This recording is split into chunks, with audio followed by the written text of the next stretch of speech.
It's Pete and it's Duncan, it's Snooty and it's Mick. We're joined by guests, pass and rock and kick. Volunteers everywhere, we applaud. Holy moly! Holy moly. It's the Car Pod. If we'd had time, I would have done a jingly version and a Merry Christmas. It's the Cob Pod, but Holy moly! some of us have day jobs and stuff. Hello, Pete. Hello, Duncan. Hurrah! Hello. Merry Christmas, chaps. And Merry you. Christmas, Yeah. Mick. How are we? Wow, you got a hat on. I've got a hat on. Steve's got a hat on. Come on, get your hat on. Well, we're up here in the Braemar suite. Yeah. And we've got some crackers here. Should we go on? Yeah, Duncan? yeah, Pull that one? yeah. You pull that one, I'll pull this one. God, here we go. There we go. Right. Don't Ready? call me. Lovely. Okay, hat is going on. Hello, everyone. Hope you're all well. Christmas is coming. We're just off the pitch after a wee game of touch, and training is still going on with the seniors. It's Wednesday, the 4th of December, and we've already got a knock at the door. Have we? Yeah. A guest. Should we see who it is? Special guest. Go on then. Very special Let's guest. go for it.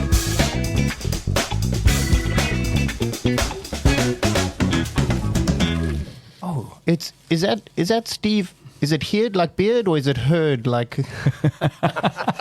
It's heard with an A. Steve, how are you? I'm very well indeed, thank you. Now, Thank you for inviting me. Hey, delighted to have you. There's some people that listen, probably mums and dads of the minis, especially who don't know you. Mm-hmm. So, who are you? Where'd you come from? What do you do? Yeah. And then we'll get onto some of your rugby history as well. Well, right. So, so I'm Steve Hearn. I'm chairman of Cobham Rugby Club, and I am also chairman of what is the CRSA.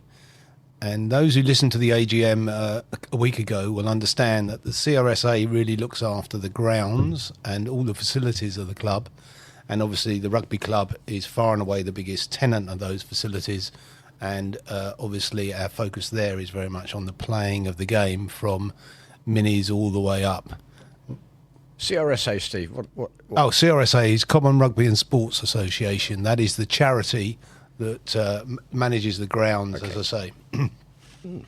So my background at Cobham really is I didn't play here. My son joined as an under 5, and we came all the way through the minis. All the best, do. All the best do. Yeah.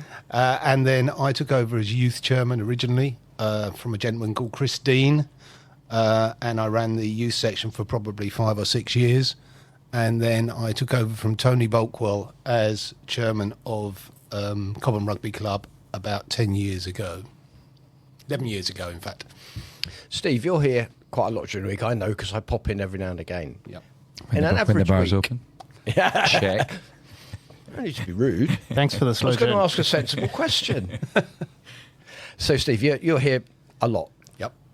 On average, roughly, how many hours a week do you actually spend here and on rugby club business?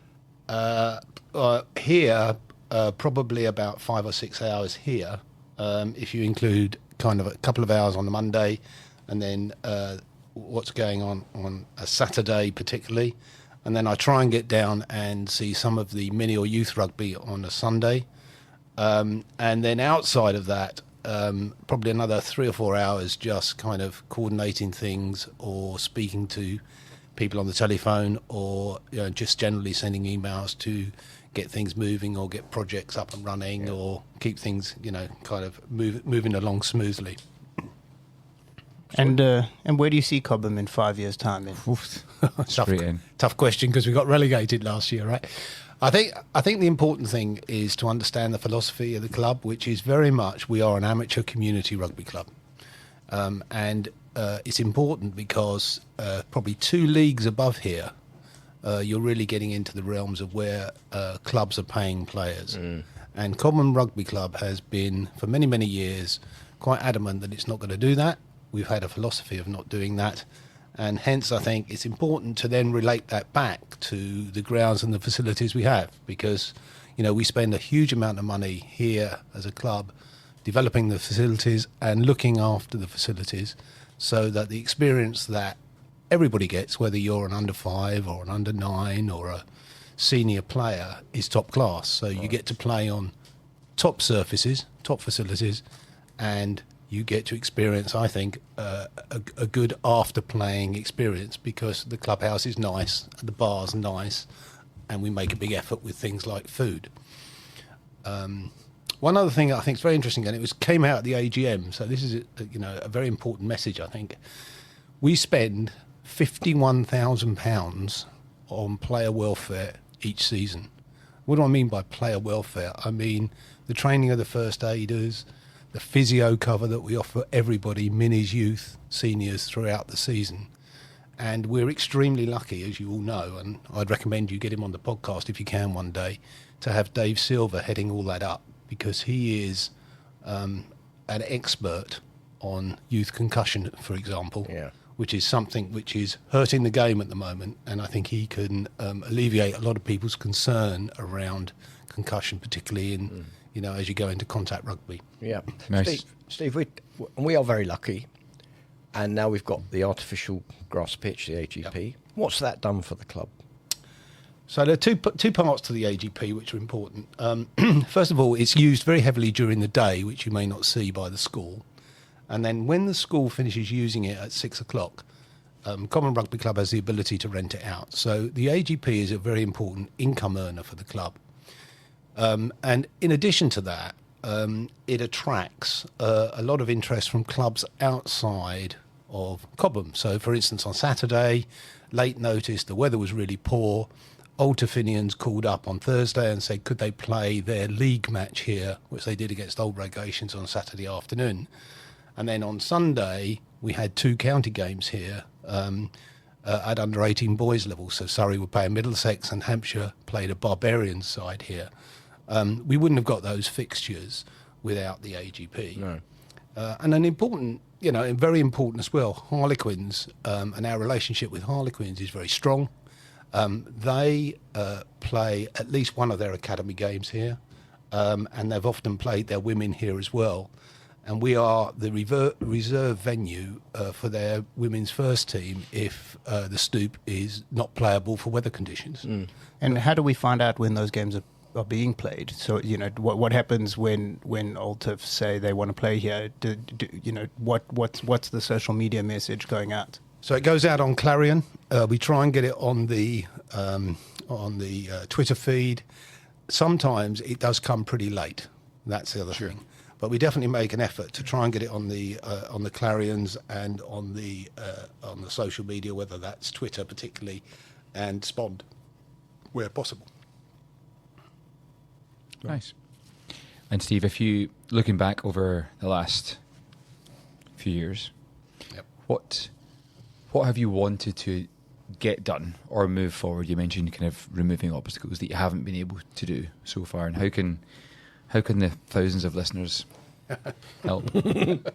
Well, first of all, there's one other thing I should say. One of the great things we pride ourselves on here is the percentage of players who come through the mini and youth section who end up playing for the first and second team. That is a very, very important message. And I would say that of any club that I've spoken to in the last 10 years, our percentage of retention players who come back and play and treat this as their club is higher than the majority of clubs I've been to in this league and indeed in the league above. So that's very important. I think the game is changing at the moment, and there are some challenges. But one of the areas that we are seeing great growth in and we're very excited about is girls rugby. We think with the World Cup next year, we have the opportunity to grow our girls section. We're currently at 66. I checked the number today. Right. And it would be fantastic in the next 6 to 9 months if we could get that up to 100. So to get 100 girls playing here would be fantastic. On Sunday, we have a big festival here called the Braemar Festival. Many of you may know, and I know Peter is supporting that. For the first time, the Braemar Festival is going to have some girls playing down here as well. So under 11 girls will be down here playing. These are things that I think are very important for the growth of the game. And not because I'm sitting here with a couple of boys who I know have been out training tonight, but Vets Rugby has reignited, as many of you know, at Cobham. It's exciting, it's good, it's great. And I think Sneedy and Miles have done a great job of kind of engaging with a whole lot of coaches and parents and bringing them back into the game, bringing them back into the club. And I think that is a very positive thing for the club. And I think going forward, that's going to help. But I would say that the key message from me is we need to retain the players we've got, build the momentum that we've created, attract more university players back here who came through the mini and youth section, and at the same time embrace some of the new changes that the RFU are introducing. They're introducing this new thing called T1 rugby. Now, T1 rugby is targeted at schools. It's a new form of the game. It basically has some structure around it, but it's like playing touch rugby at the junior level. It's very, very important because the RFU, I think, has been a bit, I will say, lax in developing its relationships with some schools, and I think this initiative is an opportunity to get more people to pick up a rugby ball. The more people who pick up a rugby ball, the more chance we've got of attracting them to a club like Cobham. We certainly noticed when we sit down and sort of review the matches, we look at, there are 13, 14 or 15 players who've come through mini and youth in the first and second team every week out of 18. Yeah. It's phenomenal, absolutely phenomenal. Yeah, it's lovely, and I would say, that you know this gentleman because I think he's been on the pod, but Chris Melton runs the senior section. Chris Melton does a fantastic job of staying in contact with a whole wide array of players and making sure that when it comes to, for instance, and we're just coming into the season now, the under-22 season, which takes place they play 3 or 4 games over the Christmas and Easter period. Last year when Dorking decided they weren't going to field a team on Easter Monday, Cobham fielded 2. So that's 2 teams of 15-a-side players plus subs. So we have probably 36 or 40 players at under 22 level turn out at Esher on Easter Monday last year. Brilliant. Very impressive. Wow. And what are you going to do when you're big, Steve? Sorry, say that again. What are you going to do when you're big? When I'm big, yeah. God knows. So tell us a bit about your rugby past. Where did you play? Now, this is a little bit, it's not contentious, but some people may not be aware of this. So, in fact, I played rugby at school. I went to a state school in Crawley. I played at fly half and inside centre. But Bit of flair, yeah, indeed. But I came from a soccer family. My father and my brother both played semi-professional soccer. So I'm afraid, was persuaded to play football. So I played a bit of semi-professional soccer. Yeah. And I came back to rugby really through my son. But interesting enough, I'll tell an interesting story. I took my son to Chelsea to watch Chelsea against Southampton or somebody, and we sat in the corporate stand. I remember it very well. And he was about 7 years of age, and the language was just appalling. And we walked away from the game, and he said, "I never want to go again. I never want to go." He said, "I never want to go to football again." And in fact, I think I should play some more rugby. So that message kind of resonates with me, really. The skills you learn, I think, and the life skills you learn in rugby are very, very different from what you learn in football. So for all those parents out there listening to this who've got children who are torn between the two games, I think you learn more life skills in rugby than you will learn in football. I'd agree with that 100%. I played both games for a while. And even the social side, footballers, you might have one drink, you wouldn't talk to the opposition, you wouldn't dream of doing that, and then you'd go home.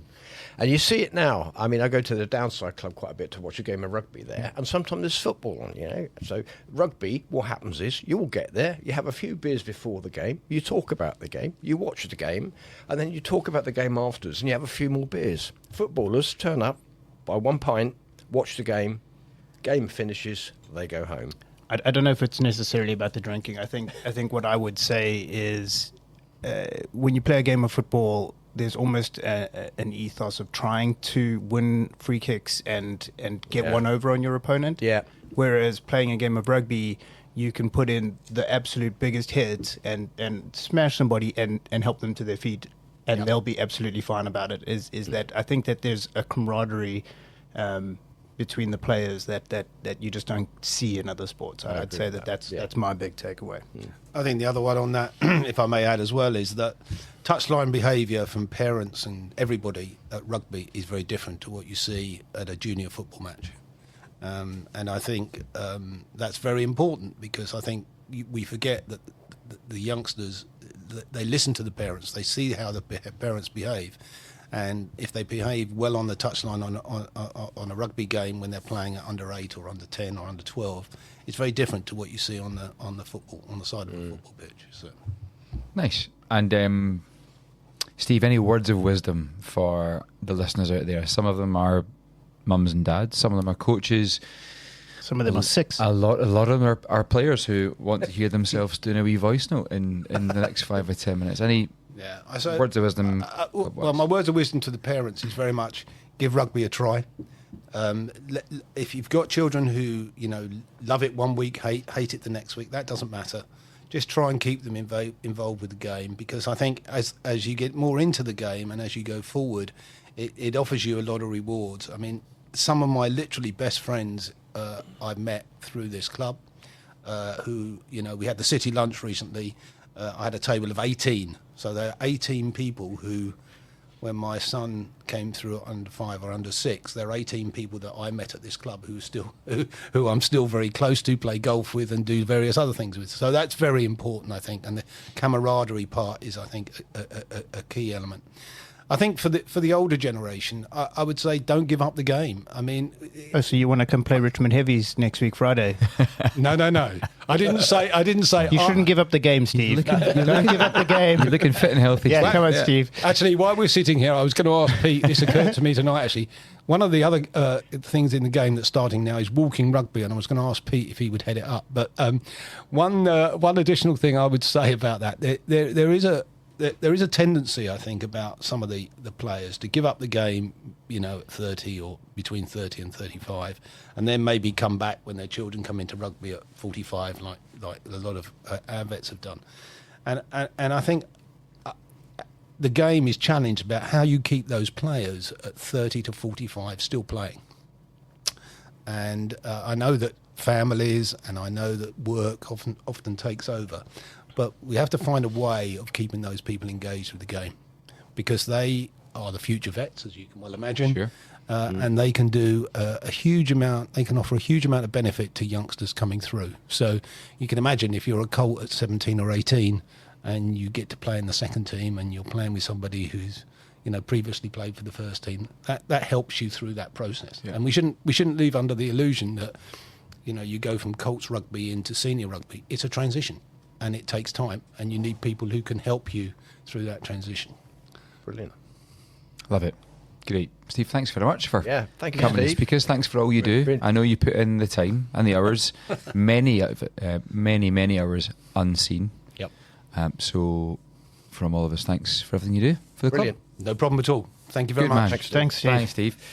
Great guest. All right, guys. Great guest. Well, as Steve sinks that pint, is he going the whole pint? No. He's just going to have a wee sip.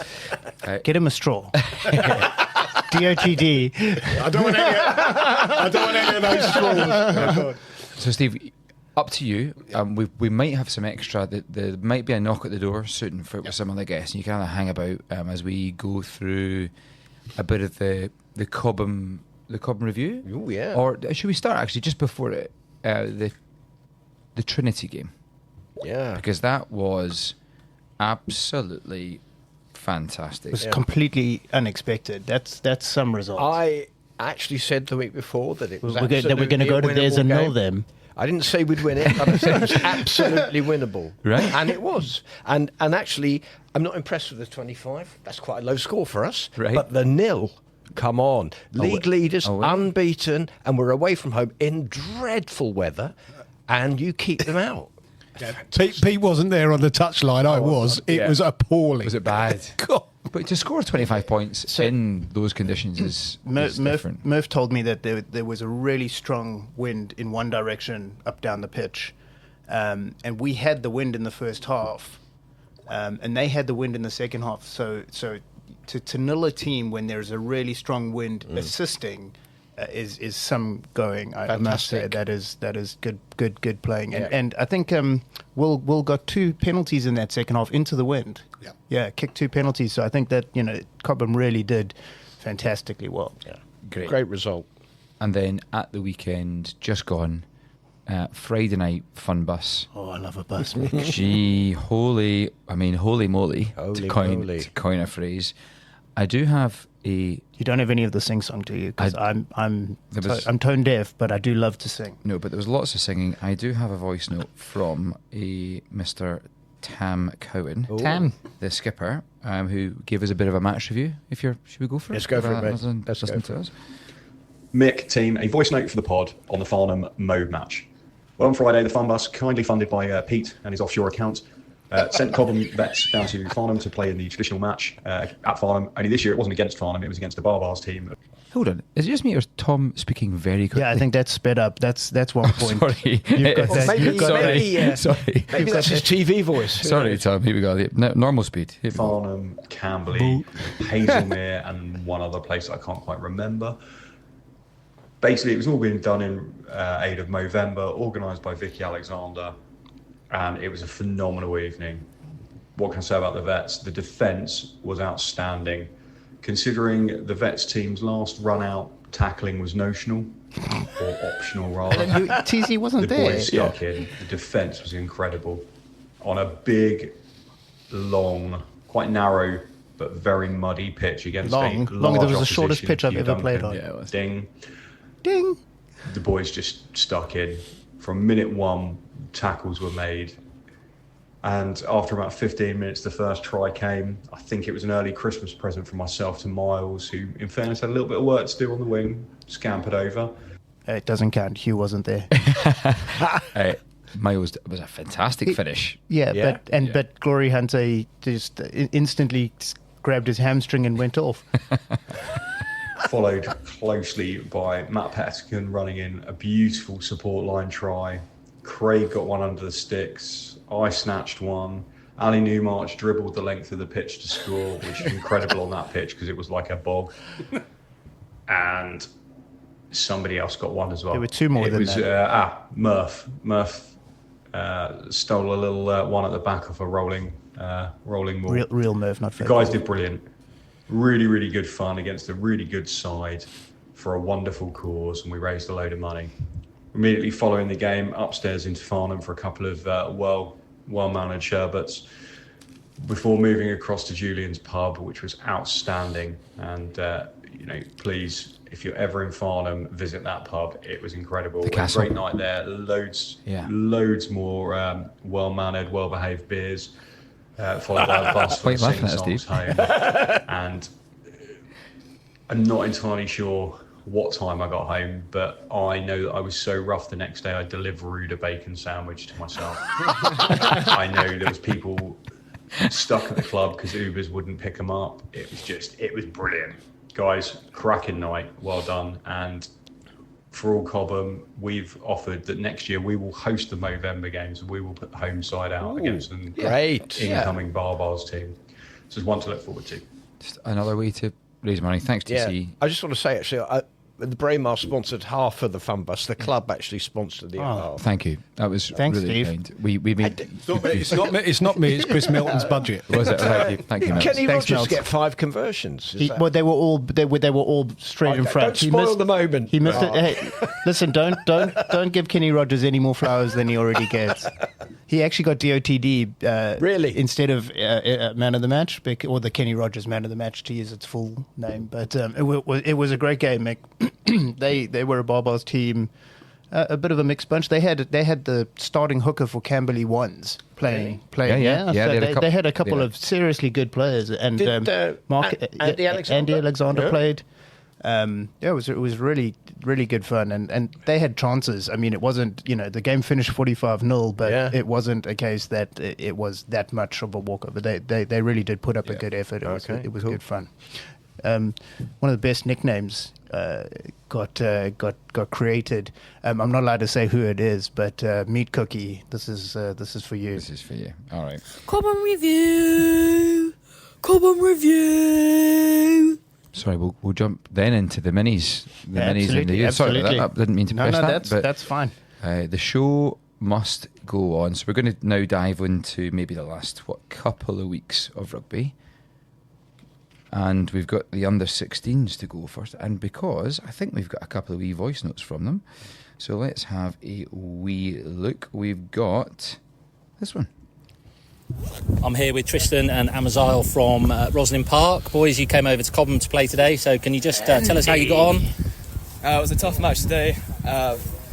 Cobham put up a really good performance, and they were very good at working the overlap, very technical, good in the breakdown, good jackling, and that's where we really lost it.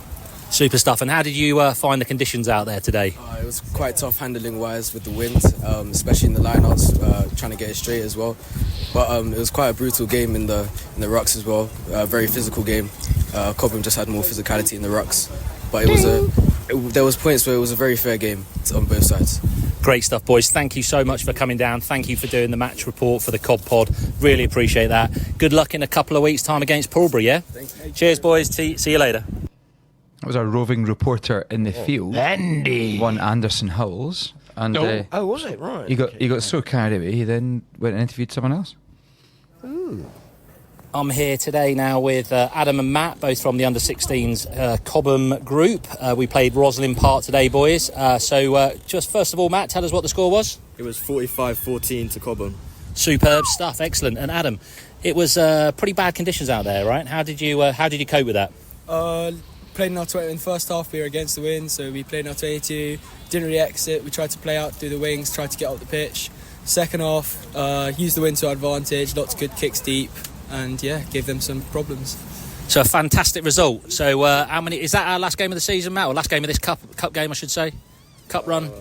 I think it is. I think we've played everyone in our group, so... So at the moment, depending on other results, we're looking top of the table, right? Exactly. Brilliant result. Well done, boys. Thank you very much for just reporting that for the Cob Pod.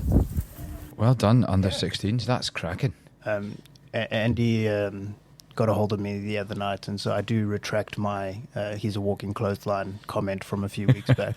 I don't understand what that means, but let's carry on. Oh, right, yeah. Who wants to go for... Pete's doing a little dance. Go on, Pete. Dance Under for 18 girls, the cluster, the Cobham, Hove and Dorking cluster. Dorking. Dorking won a superb match against Finchley.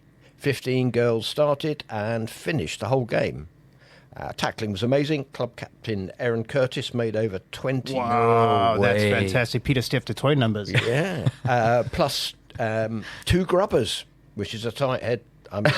Surely she'll be up in front of the front row union for doing things like that. Excellent. That's what we want to see. The result was 37-32 to the cluster. Well played. Great. Oh, that's brilliant. The Cob Chob under 14 girls, who I interviewed them a few weeks back. Yes, that's right, yes. though, with the comment, which was brilliant. But they won a superb match against Finch. Sorry, that's the one above. Came up against a strong Old Regations team with the gale force wind balancing out the pitch slope advantage. The first quarter saw Regations come out strong, and before they knew it, the girls were 3 tries down. Building on an excellent pressure at the end of Q1, some more great rucking and handling kept the girls in the opposition 22 for most of Q2. A breakaway from Regations sent the team chasing back. However, a try-saving tackle by Neve got the ball back and led to Neve popping up from the ruck to sprint the length of the pitch. No. Ooh. It's the stuff of dreams. Wow. That is fantastic. To score under the posts. Mima brilliantly converted, and Cob Chobs won the quarter 7-0. The effort levels, especially in Q2, were unquestionable by our girls, highlighted by Mima tracking back to hold one of the girls over the line as well. Wow. Before the cavalry helped what should have been a certain try. Overall, a tough game against strong opposition, but the girls stuck with it and could take many positives from their performance. Final score, Old Regations 63, Cob Chobs 12. Well played. Your lads, or our lads. Oh, yeah. Under 12 boys hosted 2 Farnham teams for mixed ability, so we didn't stream that week. We won all 4 games. It says here in dominating fashion with superb defensive pressure, strong rucking and decent handling. Did somebody give Alex some gin? Given the gale force conditions, we scored 20 tries versus Farnham's 4. 20 tries. Yeah, it Wow. was. It was pretty one way. Overall, rucking good, speed of ball really improving, and if we can get her back to run a bit straighter, it'll leave more room around the edges. The most satisfying thing was to see that we have significantly increased our tackle completion rate, and the boys getting really stuck in. And then whilst running the under 12 boys To the under 12 girls now. under 12 girls played Old Regations at home. And here is Rosie Davey with the match report. Cobham under 12 girls were at home to Old Regations. I've got Rosie Davey. How are you? Good. How was the game today? It was a fun game, and we all played well, and we had good tackling, good running, and good rucking. What was the score? I think we were winning by a lot, so we gave the other team some of our players so that we could all have fun, which made it competitive. Excellent. Who was the players of the day? The coach's player of the day was Addy, and the opposition picked Hannah. Good work by both of them. What was the best part of today? Everybody really got stuck in. Also, we had a Scottish referee called Mick, and he lives most of Scotland, Australia, but we wouldn't have had a game without him, so thank you, Mick. Thank you, all the Mick. under 12 Mick. Cobham girls. Cheers, Mick. Bye. The referee was terrible. I heard he Absolutely was terrible. at least 1 pint deep. It was great. That was really good fun and a pleasure to referee. It was a great game. Yeah. It did really well. Okay, so under 13s boys played a 3-team block against Farnham on Sunday the 1st of December. Our Lions and Griffins edged hard-fought games. Eagles were well beaten by an excellent and large ding Farnham team that were well suited to the wet and muddy conditions. I think we have an under 13 boys voice note. So we stood here with some of the lads from the Cobham versus Farnham under 13B game. Very, very wet, muddy conditions. If you could see the state of their bodies at the moment, That's what we covered like. head to toe, can hardly see the club shirt or sponsors logos. How did it go today? Let's start with Adrianos. Views on the game? It was fun, very dirty. We had to do lots of tackles, but... Okay, and going to Bastion, what was the score in the end? They were 1-0, 2-0 up in the first half, and we got back 3-2 in the second half, so I think that was a really good comeback. And Harry, how did you find the game out there? What were the forwards like? We were very, very aggressive, because Are they playing Chubby Bunny? we were going in hard, and I think we played very well. We never gave up, we never got tired, and I think we played very well. And finally, we're going to go to George, who scored the try that won us the game, but it was a 31 phase effort from the team before you went over. How did it 31 feel to score that phases. try? It felt really good, actually. So great effort here from the muddy sidelines. Hopefully pitch one recovers in the next few days, but awesome effort from the under 13B. Okay, so the under 13 Griffins took to the field against a formidable opposition. Ding. Some featuring lads who looked like they'd been on a strict diet of protein shakes and optimism. So it's just like my diet. Protein shakes and optimism, Pete. By the second half, momentum was building, and we clawed it back to 2-1, and then came that try. Precision, mud flying everywhere, as the lads pieced together one of the best tries you'll ever see at this level. That's a pity we won't see it, but never mind.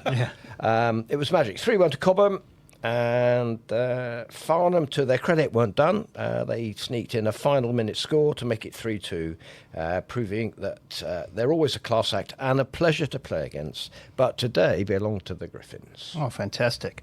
Under 16 girls had 6 players representing Surrey. That's fantastic. That's excellent. Brilliant. I mean, that's a 10th of our girls section, which is brilliant.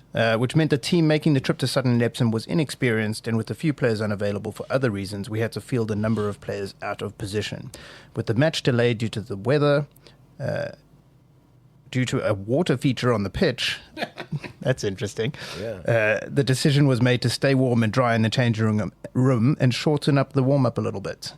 This proved to be a mistake as we started slowly, but once the girls warmed up, they gave a good account of themselves. 14-19 down at halftime. Unfortunately, conceding a couple of quick tries in the second half took the wind out of our sails, and ultimately it was a 14-36 loss. Despite the result, there were some good individual performances from some less experienced players and, of course, some work-ons before our Surrey Cup match on Sunday.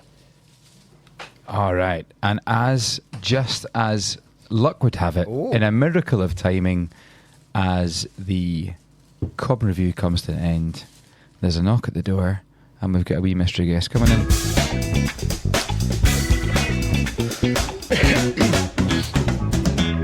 And it's only Alistair bloody Newmarch. Yeah. Hey, boys. Yeah. How are you? Reigning Mr. Cobham. Mr. Cobham. The only guy who wants to be in his Speedos more than I do. What a horrible thought. So, Ali, there's many people who listen to this, the hundreds of listeners that don't know who you are, in particular about your rugby history. So, who are you? Why are you at Cobham? And give us a bit an insight into your rugby past. So, not many people know this, but they call me Aussie Ali because I've been living in Australia the last 25 years, but I'm actually born and raised in the UK, so I'm You English. sound quite Aussie. Because I've been living there the last 25 years. I've done 14 years here. I still sound exactly the same. Don't suffer. So stubborn, obstinate, comes with the territory. Yeah. Born and raised. You, Mick. Born and raised in Lincoln. Is that right? Yeah. Oh, okay. In the Midlands. Yeah. Lincoln Rugby Club, and then from there went to Stanford School, and then on to Leicester Tigers Academy, and then sort of went through the ranks there. Played a few first team games later on, and then while playing for Leicester in the midweek game for the twos, we played Cambridge University, and then at the end of that game they said, "Oh, do you fancy coming to study for a couple of years?" Is that right? Yeah, so I ended up playing for Cambridge for a couple of years. Managed to. What are you studying? What was it? Probably not a lot. Yeah. Studying rugby. Weights and measures. So I was studying geography. Yeah. Again, so I was, before that, undergraduate at Loughborough University. I did geography as well. So I'm a very slow learner. So study geography if you want to run a fund. Yeah. So then I graduated from Cambridge, and when I was at Leicester, Paddy Howard was the coach there. Oh, He's right. a Sydney boy. He's actually a Queenslander, but he played a fair bit of his rugby down in Sydney for Sydney University. Yeah. And he said, if you ever want to play some footy, go to Sydney and play for Sydney University. So I did, on my year out, I went and played for Sydney University. Yeah. Which is an amazing club, produces so many wallabies, great club. That's where Knox is going. Is that I think so, yeah. Yeah, right. Okay. Yeah, so it's a great club. Good bunch of boys there. So I went out and played for them. And then the coach at the time was a guy called Steve Surridge, who was actually an All Black Kiwi guy. Got one cap for the All Blacks. Okay. Played for the Crusaders for a lot of, he won the Super 15 or Super 10s back then. When he was at the Crusaders, and he was the coach, and he said, "Oh, do you want to stay and keep playing?" I went, "Yeah, but I sort of need a job," and he got me a job in the city, and then ended up staying for 25 years. Met my wife. You're joking? Really? Yeah. And what was the job? Because I'm guessing you didn't use any of your multiple degrees from Loughborough and definitely wasn't doing geography. No. Yeah. So I went into finance. So I started at Ernst & Young. Yeah. As a graduate, did 3 years there, and then joined the firm I currently work for, which is a private equity firm in Sydney. I've been there for 18 years. How did you end up here? So my wife got transferred over here with her work a year and a half ago, and we got a relocation agent sorting us all out for schools and all that sort of stuff, part of the package. And so we ended up in Esher, and I was about to join Esher Rugby Club.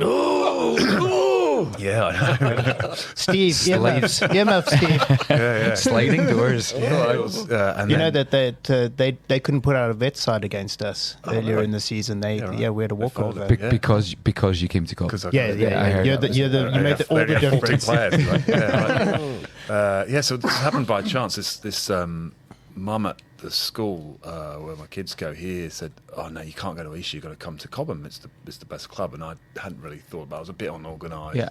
Because I was trying to get the kids settled, and then ended up at Cobham. I can't remember who I emailed. I emailed someone, and someone just come down for a Friday night touch.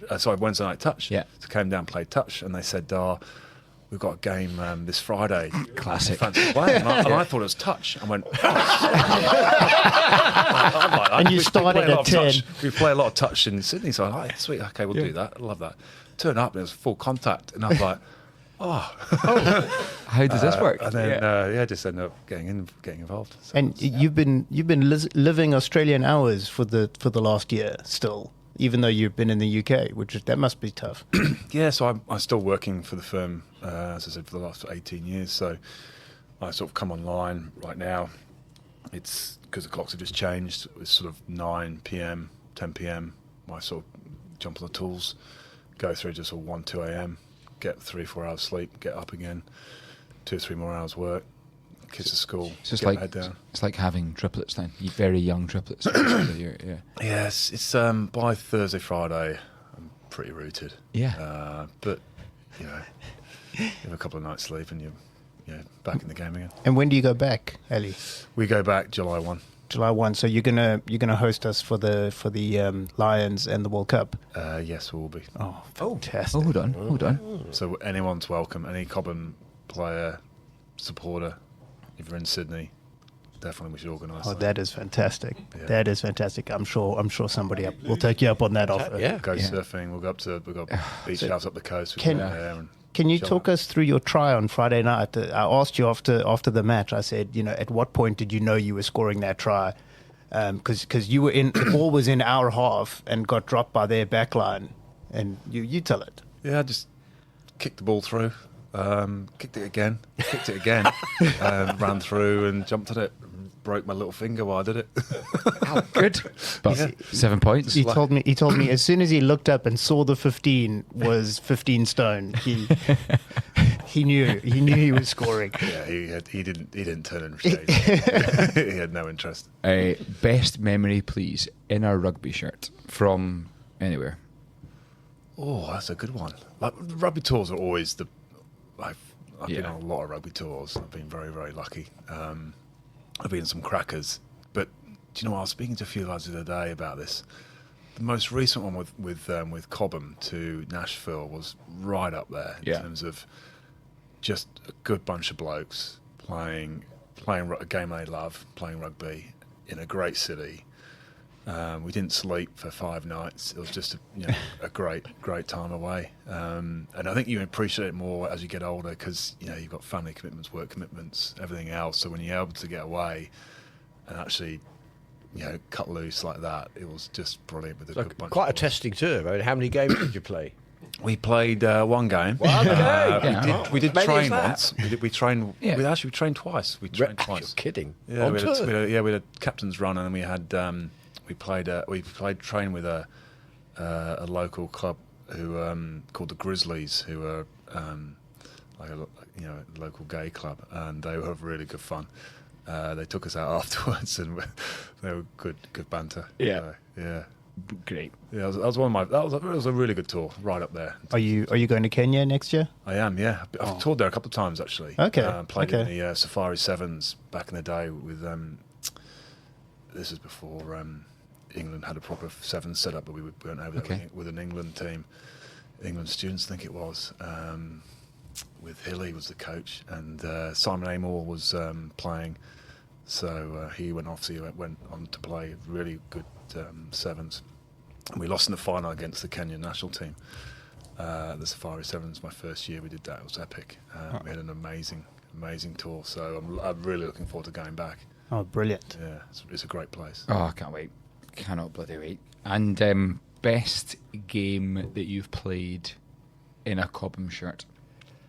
Last week was pretty epic actually. Yeah. Like it would be 45-0. And it was everything you want as a back. Like, got an amazing platform. We didn't lose a scrum, I don't think. Yeah. We won all their line-out ball. We were winning all the rucks. Like, they couldn't compete. Yeah. Mick was just calling 90s. When I came on, I was like, okay, hit the ruck and then hit the next ruck, hit the next ruck. I was just like, when are the backs going to get the... It was good, though, because you wear them down. Like, suddenly they're all sucked in, and then we look up, but there's no one in front of us. And when we have a go and we score a try, it was good fun. Yeah. And then when they did have the ball, they weren't very good with it. And then we just Yeah, they weren't. You're right. When it went past 12 or 13, the ball was all over the place. You're right. It was, yeah. So we were able to sort of clean up and kick through whatever it might be. I'd say the victory was somewhat soured when we realised that you don't know this, Pete, but half of the guys who were playing went upstairs to the bar afterwards, put on backpacks and brightly coloured shirts, got the train from London, and had to walk from overnight to raise more money for Movember. Walked back from London to Farnham, 60 k's. Really? Yeah. And I was like, I wonder why you weren't trying your best, lads. That's a great effort. Yeah. Anyway, Living a bit in the tank. You still get stiffed. 45 now. I'm missing the old tash actually. So am I. You're slow. Chili. Really? Bit of chili top lip. 1 minute past midnight on the PI. 1st of December, and off it came. I'm telling you, dreadful. I mean, chili top lip. So, why don't we settle up with what's coming up in the club over the next wee while? Because we've got the Braemar Festival coming up, and a lot of people don't know what it is, where it is, when it is. So it's got the Braemar name, but actually, I've spoken to Louise a couple of times. What can we do? Can we buy the medals? She said, no, I've got a mountain of medals. We don't need any more medals. So actually, I'm not sure we're chucking any money in. I mean, we've offered, but it's, you just stuck your name on it. That was good. I didn't PR, stick anything on anything. Yeah, you're like, it's been called that for years, all right? Okay. Anyway, it's the equivalent of a Boris just bike. behave, or there'll be no fun bus next year, all right? What? Great. So we've got the Braemar Festival happening. Go on. So what is it? It's a mini festival. That's all I know. Okay. I can't tell you any more. 30 mixed teams, Steve, isn't that right? Go on, grab a wee. Just lean in and chat. Don't worry about the heads. Just kind of chat away. Thanks, Ali Newmarch, absolute champion. Thanks, pal. So the history of the Braemar Festival is that it's an under-11 festival, and it was originally set up as we would invite the best under-11 county teams from Kent, Sussex, Berkshire, and further afield, Essex and wherever. But as the RFU made the game at minis a little bit less competitive, it just became a more traditional under-11 festival. I think the initiative this year, which is a really good one, is, as I said earlier, is to introduce girls to the festival. So it'll be a pretty big day down here. I'm told that we are expecting, I might be wrong here, but somewhere in the region of 400 or 500 children to play. What time does it start, Steve? 9 o'clock. Oh, early.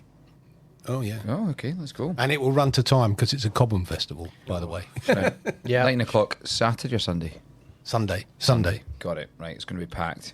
Fantastic. So that means that all the youth teams are pretty much on the road. So we've got under 12 boys at Effingham and Leatherhead. Under 12 girls are away at Barnes. Under 13 boys are also away at Barnes. Under 14 girls are away at Hayward Heath. That's far away, isn't it? No. Hayward Heath's about 45 minutes from here Crawley in Sussex. Yeah. Okay. So under 14 boys away at Sutton and Epsom, and under 15 boys away at Reeds, Surrey League, apparently. Okay. And the under 16 girls are at Terrington for the Waterfall Cup. Good luck. And the boys might be having a squad social.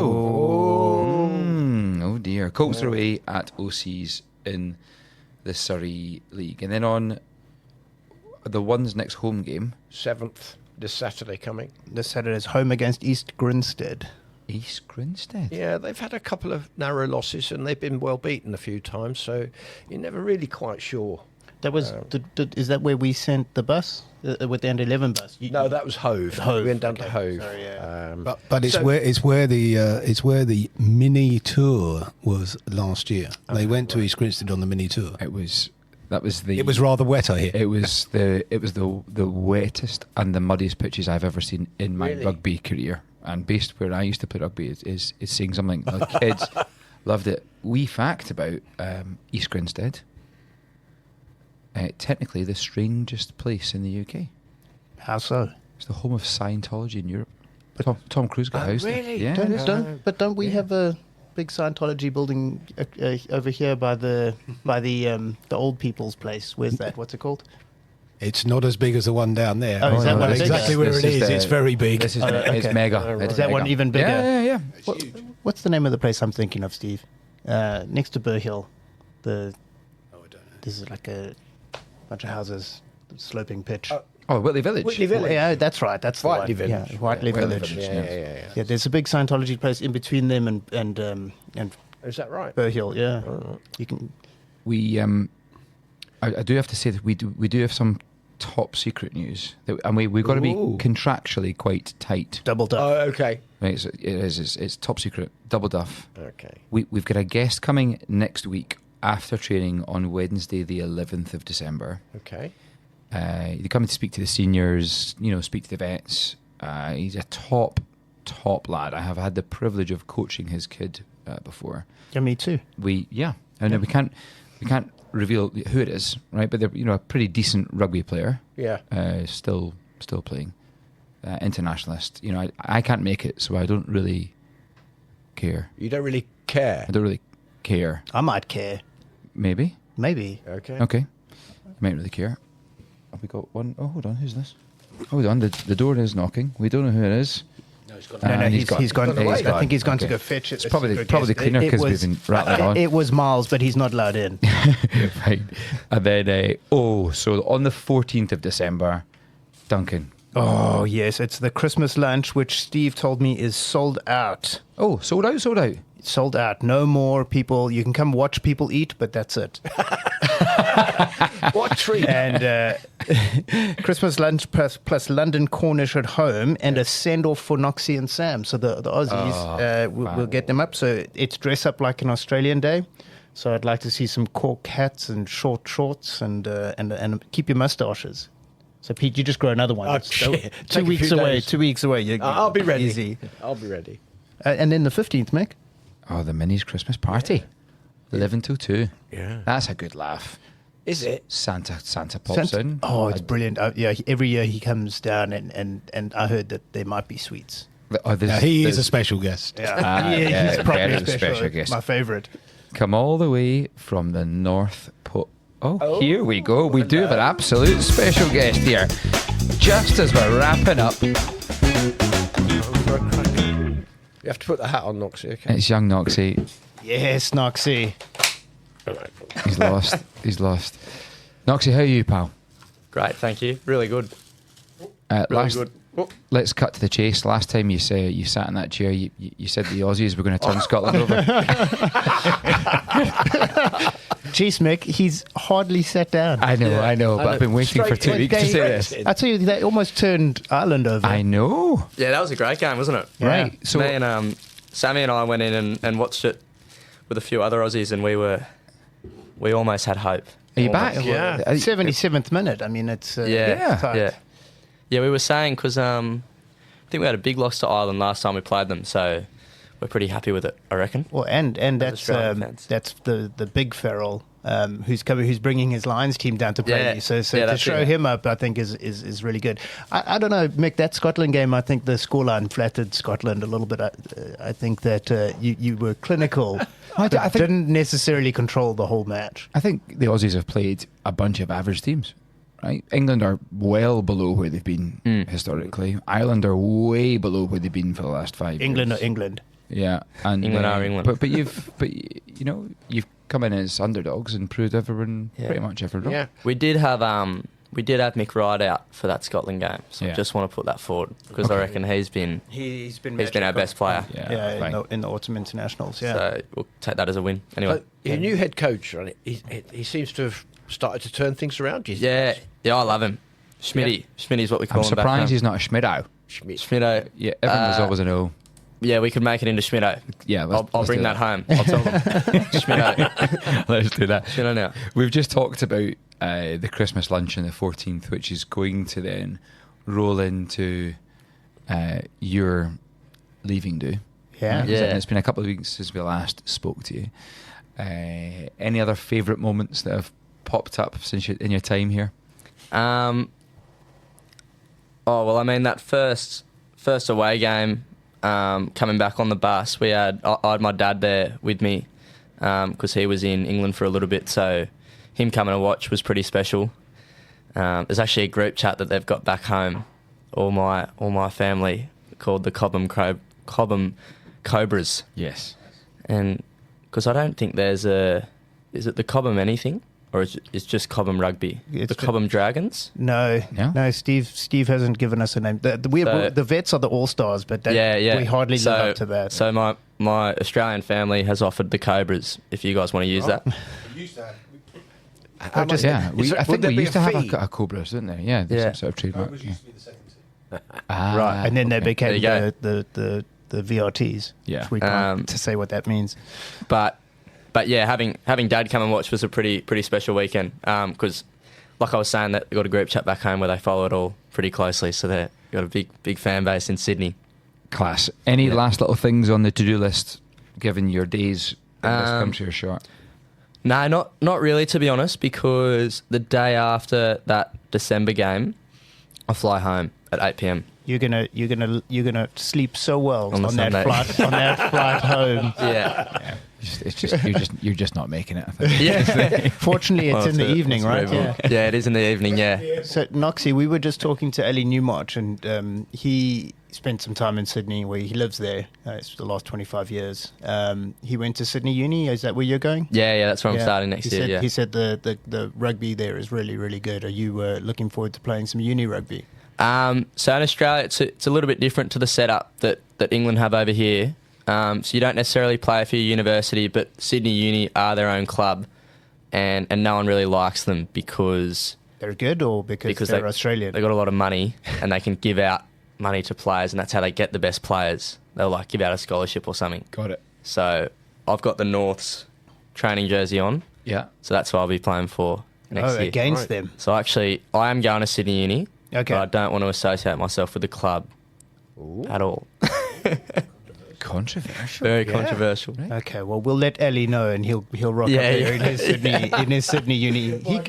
He got poached to go play for them. So that's what I mean. Overseas, there you go. Nice. Probably paid for his flight, place to stay. Yeah, and so when there'll probably be a summer touring squad. Maybe they might go over for the Lions. Yeah, Lions World Cup. Yeah, yeah. So we'll probably see you in Sydney. Yeah, plenty of clubs willing to play, I'm sure. Good, right? I'll get a sofa ready. I'll be in the summer. Beauty. Magic. Yeah. We're at 56 minutes, guys. That's perfect. Let's keep it under the hour. It's been wonderful. Knoxy, thank you for coming and joining us. So thanks again. Everybody, all the listeners, come down for that Christmas game on the 14th. Yeah. It'll be good. And if all of our listeners can buy Knoxy one beer, that should be enough. That'd be Lady Akimba. That'd be awesome.